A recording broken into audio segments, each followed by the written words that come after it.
So basically, anong explanation dito kung bakit tila Hmm. mas malakas pa lalo yung dynasty based sa results nitong pinakahuling eleksyon? Bakit gano'n?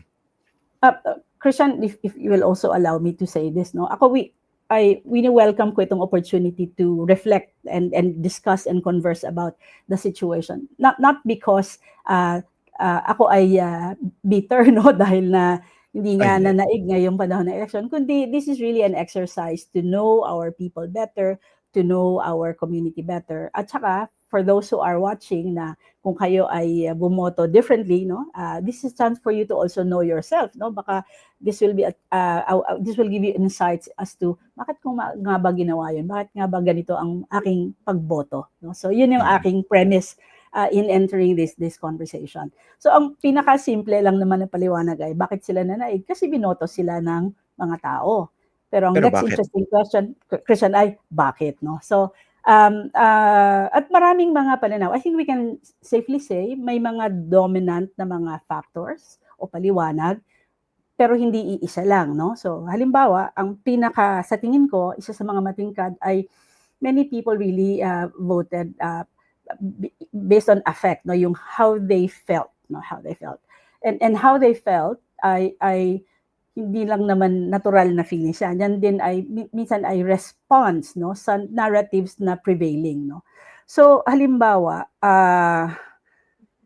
yung isang naririnig na paliwanag kung bakit ganyan ang resulta ay because of sympathy vote, no. People voted kasi naawa sila, no, naawa. At yung pagkaawa na yon ay dahil they felt na nag-suffer ang mga Dutertes in two ways, no. Una, in-impeach si VP Sara, no. Kaya nga protect VP Sara. Pangalawa, kinidnap si former President Rodrigo Duterte, no. Kaya nga Quote-unquote yun, quote-unquote yun. I'm just saying that's these are the narratives. Clarify ko lang kasi baka gamitin to ng mga nagpapakalat ng fake news eh. Oo, na Fake news sinabi po yung ko. kidnapping eh. Oo. So Okay. at yung quote-unquote na kinidnap and so therefore bring him home, no. So kumbaga, in the face of these narratives, the sympathy vote therefore would be kawawa naman, suportahan natin sila, botohin natin sila. So yun yung isang paliwanag, no. Yung ikalawang paliwanag ay medyo magkaugnay din. Yung ang tawag yata dito ay voters vengeance. Nanggigil yung may mga segment ng population na nanggigil kasi sa pakiramdam nila hindi makatarungan ang ginawa nga kay sa dalawa, no, kay VP Sara at kay former President Duterte. I keep saying former President, but now maybe we should call him Mayor Rodrigo Duterte uli, no.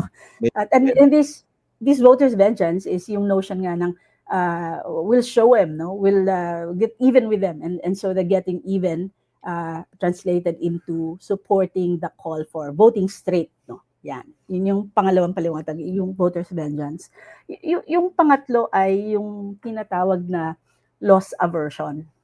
Kasi may mga tao din daw naman na parang inisip nila, kung hindi ko iboboto ang mga Duterte, anong mawawala sa akin, no? So instead of saying, if I don't vote for them, if I choose differently, what will I gain? Parang mas ang naging dominant ay yung ano kayong mawawala sa akin. And as you know, that dominant narrative here in Davao is that, you know, single-handedly si Mayor Rodrigo Duterte, he made Davao peaceful, no, naging maayos, no, at itong peace and order situation ang naging pundasyon ng kaunlaran ng Davao, etc. So isipin mo, kung sa utak ng botante ay mawawala sa akin ito kasi maaaring bumalik ang illegal drugs at ang kriminalidad. So therefore, mabuting botohin ko na lang ang mga Duterte kasi nakakatakot kapag maguli na uli ang Davao. So that's loss aversion, no. Meron ding nagsabi na extension ng halo effect, no. Kasi marami naman talaga lalo na sa mga medyo adult, no, na ages na nakita nila yung paano nag-change nga yung Davao. Pero ang context kasi ng change ay yung the Davao of the years under martial law, no, ni Marcos Sr. So tung nakita nila yung pagbabago, parang ang punto doon ay ang galing naman, no, ni Mayor Duterte. So there's a halo, positive experience, halo effect. And that halo effect got extended to the rest of the family. Parang meron narinig ko nga yan na parang nasa dugo yan nasa dugo ng mga Duterte ang maglingkod at maging mahusay na public service. So bloodline ang pinag-uusapan. So yun, extension of the halo effect as a possible explanation. I think another explanation would be there were voters who voted out of habit. And when I say they voted out of habit, because 37 years nang nasa posisyon sa local government in particular ang mga Duterte. So hindi mahirap yung isipin mo ano bang nakasanayan, so doon na lang, no. And then I also wanted to say na yung meron din namang bumoto na sa tingin nila they voted out of their values, no. So ano ba yung pero anong value ang pinahalagan? Yung value ng loyalty. Kasi 'di ba, maging loyal ka dapat sa mga Duterte. And therefore, yung mga hindi loyal sa kanya, yung mga trumaydor sa kanya, hindi dapat suportahan yun, no? And so, if you add all of these things up, at strong na mga emotions ng mga tao, at ang simple lang ng hinihingi, kung ikaw ay mamamayan, naririnig mo itong mga narratives na to. Very powerful. You hear them sa iyong family, nababasa mo sa group chat, nababasa mo sa social media, narinig mo sa radyo. Tapos, ang hinihingi sa'yo amidst all of these things, simple lang, napakadaling gawin. In the sense na, hindi ka naman nila hinihinging gumawa ng imposible. Hinihingi lang nila sa'yo ay, vote straight. So, can you imagine how easy it is, or it was then for some people, or for many people to have followed that call? Kasi, ito lang naman ang hinihingi sa akin para mapatunayan ko na ako ay isang loyal na tao. Ito lang naman ang hinihingi sa akin para magawaran ng katarungan ang mga Duterte. Ito lang naman ang hinihingi sa akin. Boboto na ako na straight. So pwedeng ganun ang paliwanag kung bakit nangyari noong May 12. So mukhang nakabuti pa sa mga Duterte in a way yung pagkaka-impeach ni Sara at saka yung pagkaka-aresto kay Digong dahil mas lalong nag-solidify yung support around the family. Oo, yun yung sinasabi na unintended consequences of the pursuit of good governance and justice ay nagkaroon ng platform, no, ang mga Duterte to be able to consolidate support. Kung ako naman ayoko namang sabihin na mali yung pagpapasya, no, na hayaang hulihin at dalhin sa Hague. Hindi, kasi pagkakataon yon ng mga naging biktima ng war against illegal drugs, no, na essentially a war against the poor, no, na magkaroon ng katarungan at tututusin pagkakataon na rin naman ito for former President Duterte to clear his name, no. Pero parang kung meron sanang timing question, parang poorly timed ang nangyari dahil ang word na ginagamit ko to describe that, Christian, is a Cebuano term, dalahig, no? Dalahig, parang we were all dragged into the situation. So kahit na yung mga ibang lugar, no, na kung tutuusin hindi naman ground zero sa usapin ng politika ng mga Duterte ay naapektuhan din, no, sa kagandahan. Magsang isa kong tanong dito, no.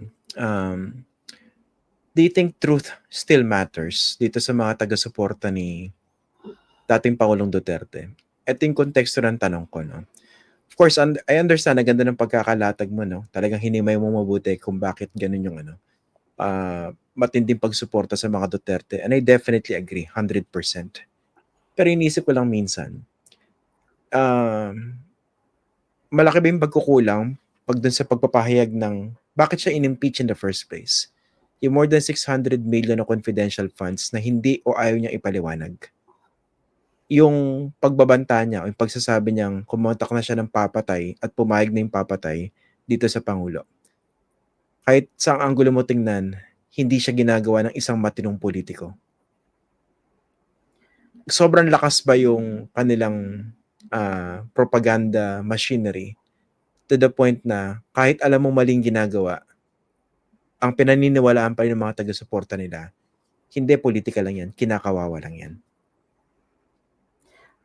Ako, Christian, ang tingin ko ay mahalaga ang katotohanan, no? And that is a shared concern. Hindi ko kailanman sasabihin may monopolyo ang isang grupo o isang bahagi ng lipunan sa katotohanan. Ang nagiging problema lang natin ngayon ay dahil may mga platforms na madaling magpalaganap ng hindi naman siya 100% falsehood, no? 'Di ba yung sinasabi nila, yung classic formula nga ng pag-spread ng maling ng fake news, 'di ba? May elemento ng katotohanan na nandun. And it usually is the one that hooks people and then nababalot na siya ng mga maling paniniwala. At kaya ganun yung nangyayari, no? So even people who care for the truth can get sucked into narratives that are actually false, no?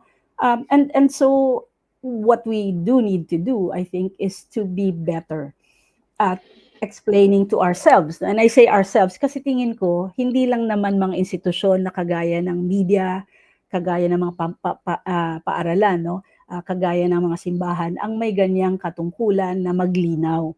Tayo rin naman ay may katungkulang maglinaw sa ating sarili.